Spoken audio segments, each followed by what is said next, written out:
que el teletrabajo está disminuyendo y lo hace considerablemente. Fíjense, porque el 35,9% de las empresas españolas, en este caso, de las empresas aragonesas, permitían el teletrabajo durante este año 2022, pero en el 2021 era un 46,9% de las empresas aragonesas, por lo que ha disminuido considerablemente el teletrabajo en nuestra comunidad autónoma. Aún así, vemos, comparándolo con la media nacional, que sigue el teletrabajo. El 40,8% de las empresas a nivel de nuestro país siguen apostando por el teletrabajo. ¿Y qué sectores son en los que más se teletrabaja? Pues el sector servicios, en primer lugar, lo hace con un 44,1%, y el sector de la industria, estos dos serían los que más lo hacen en un porcentaje más elevado, con un 31% de sus empresas teletrabajando. Gracias, Nerea. María Jesús Lorente, presidenta de Cepime Aragón. ¿Qué tal? Bienvenida.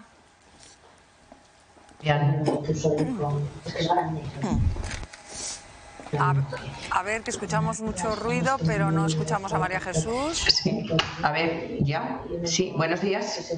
Sí, ahora sí, María Jesús, buenos días. Vale, genial, buenos días. Aquí estamos hablando del teletrabajo, que comenzó como algo extendido, inevitablemente, durante la pandemia en 2020. 2021 todavía eran muchos los sectores que teletrabajaban, pero hemos llegado a 2022 y ahora ya muchas empresas optan por una fórmula híbrida, combinación de teletrabajo más presencial. No sé si me está escuchando María Jesús. Sí, vale, escucho bien. Sí, escucho bien. Vale. O directamente porque vuelvan a la empresa y dejen el teletrabajo. ¿Qué está ocurriendo en la pequeña empresa aragonesa, pequeña y mediana? Pues la verdad es que habéis hecho un resumen muy acertado. Una cosa fue la pandemia y la necesidad perentoria que tuvimos las empresas de que la gente se quedara en casa, y otra la realidad. Y la realidad es que la gente pues quiere socializar, quiere estar con sus compañeros y quiere no estar desconectada de alguna manera. Y lo que ha venido a quedarse, donde se puede, es un sistema híbrido, donde, bueno, permite mayor flexibilidad, permite en algunos casos incluso mayor conciliación y estar conectados de una manera más eficiente. Pero sin duda alguna la gente es que ha apostado por volver a su puesto de trabajo y estar con los compañeros. De todas formas, esta es una fórmula que ya se aplicaba en otros países de Europa, que en España parece que costaba, y que se ha demostrado a priori que se es igual de productivo en el trabajo que en casa teletrabajando. ¿Esto es así, María Jesús? Sí, y ahora digo, sí con matices. No todas las actividades económicas, no todos los sectores, no todos los puestos de trabajo permiten el teletrabajo de manera permanente. Una cosa es que, por ejemplo, las videoconferencias, el Skype que estamos haciendo en este momento, haya venido para quedarse y lo utilicemos de manera permanente, y otra cosa pues es la atención al cliente, el estar con proveedores, tener reuniones de trabajo para hacer seguimiento de un producto o seguimiento de un desarrollo de negocio. Y luego también tenemos infinidad de puestos de trabajo que requieren la presencia física, porque si no se pueden llevar a cabo. Y luego, por otro lado, está el tema que muchos trabajadores, en este caso muchas trabajadoras, nos han ido diciendo a lo largo de estos años de implantación del teletrabajo. El no poder cortar la vida personal con la vida laboral, el estar rodeada de tu casa y quedarte ahí encerrada, que por un lado pues ha permitido en algunos casos una cierta conciliación con más holgura, pero que en otros ha recaído sobre todo el teletrabajo en las mujeres, y eso pues era un arma de doble filo.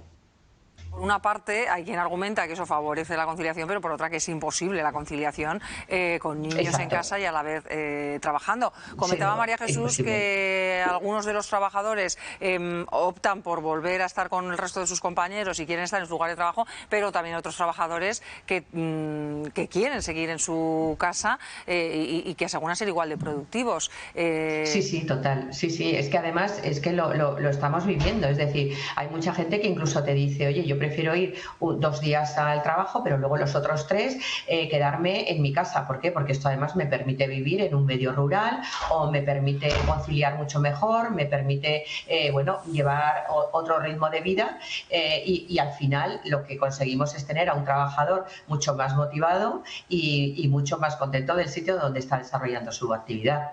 ¿Y qué ocurre con quienes están trabajando en casa ahora que estamos hablando tanto del gasto energético, del ahorro? Para Claro. las empresas, ¿es un ahorro que se queden en casa? ¿Eso lo asume la empresa? Porque también Sí. hubo legislación al respecto durante toda esta pandemia que ha modificado todos estos hábitos, María Jesús. Sí, sí. No, hicimos una inversión al teletrabajo que nos tiramos sin red, porque es verdad que aquello fue buena voluntad por parte de los trabajadores y buena voluntad por parte de las empresas.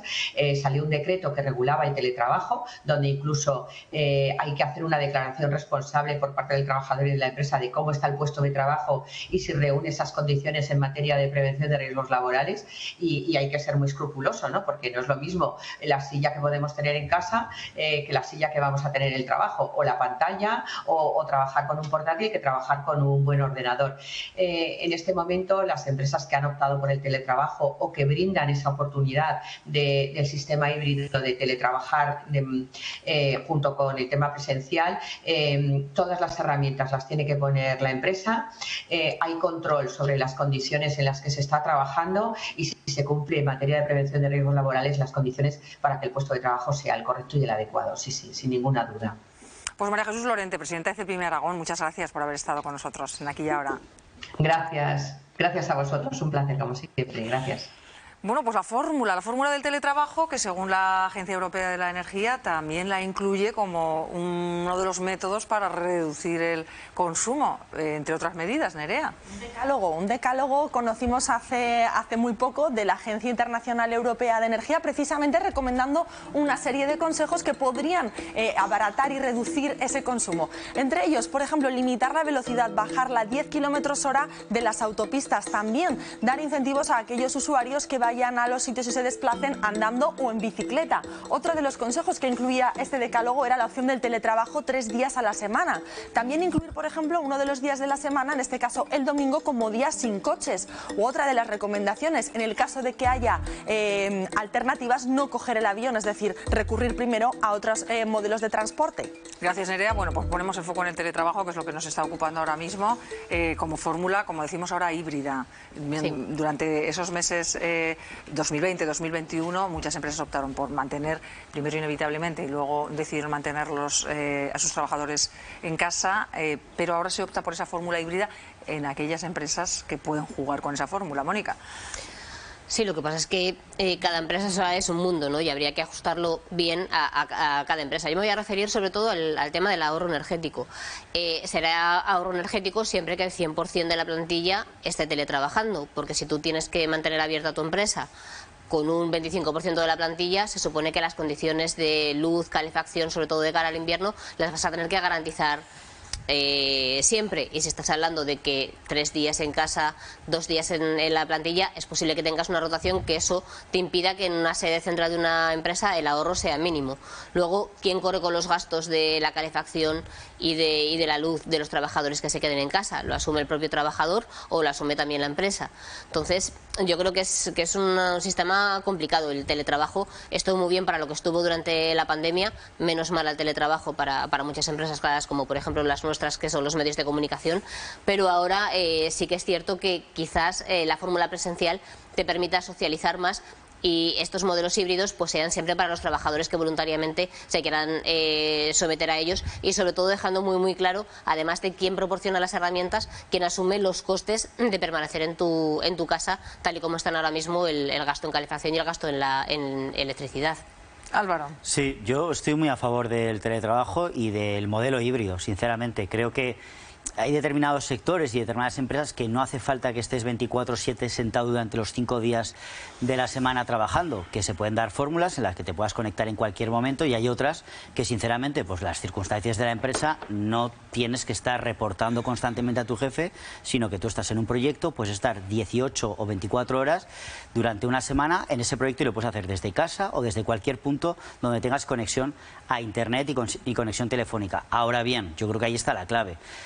Creo que esto es una flexibilidad para el trabajador que muchos lo reclaman, siempre y cuando esa empresa pueda permitírselo, pero la clave está en saber que es la empresa la que paga los gastos del uso del trabajo, de la productividad que estás generando en tu casa. Eso tendría que salir por parte de la empresa. Y si no saliera, porque puede darse el caso, el trabajador tendría que exigirlo, porque está siendo productivo para una empresa y la empresa debería ponerle todas las facilidades en conexión, en gasto de energía y en todo lo que derive siempre del trabajo. Que está dentro del hogar y por lo tanto es complicado discernir entre un momento y otro. Yo creo que hay fórmulas, se pueden hacer y eso siempre tiene que ser el trabajador el que lo exija. Yo pienso en el teletrabajo y me trae malos recuerdos porque recuerdo esos meses de encierro en casa, teletrabajando con los niños en el hogar y que fueron realmente una pesadilla. Pero bueno, al margen de este chascarrillo, desde luego el teletrabajo, yo creo que hemos dado un salto muy grande en este país hasta esta modalidad de trabajo que tiene su función y que es muy útil en determinados empleos y que ha venido para quedarse, ¿no? Yo creo que además están surgiendo nuevas modalidades, ya es una comunidad de los remote workers, es cada vez mayor, gente que está trabajando en España, aquí en Zaragoza, para el extranjero, y lo que hace falta es pues más regulación y más flexibilidad también por parte de las empresas.